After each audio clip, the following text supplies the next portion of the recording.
Now to the escalating war of words within the GOP over the Epstein files. President Trump sparring with one of his most loyal allies, Congresswoman Marjorie Taylor Greene, calling her a traitor in a social media post. Greene firing back as a critical vote on the Epstein files is set for Tuesday. ABC's senior White House correspondent Selena Wang reports from Washington.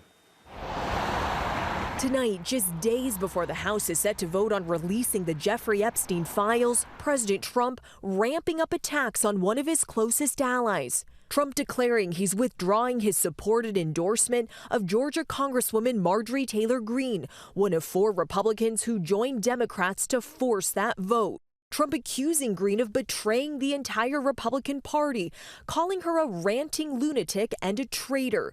Greene firing back, questioning why the president is fighting so hard to stop the files from being released. I believe the country deserves transparency in these files, and I don't believe that rich, powerful people should be protected if they have done anything wrong. The rupture exposing deep divisions within the president's own base.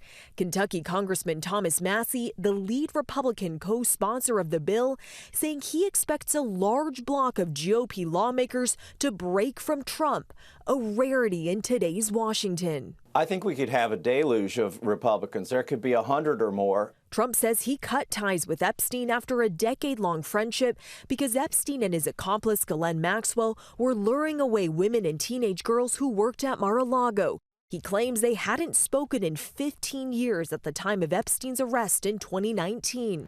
But the House Oversight Committee released thousands of pages of documents subpoenaed from Epstein's estate, many of which mention Trump by name, sparking new questions about the relationship with the notorious sex offender. The president deflecting. This is a Democrat hoax.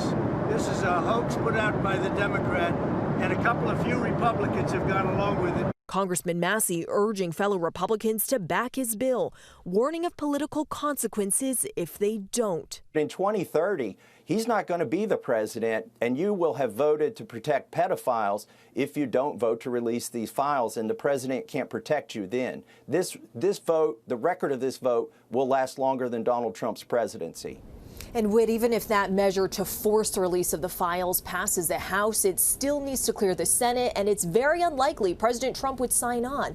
But Republican lawmakers, they've got a tough decision to make. President Trump does not want those files released, but many of their constituents are demanding transparency. Whit. Selena Wang at the White House tonight.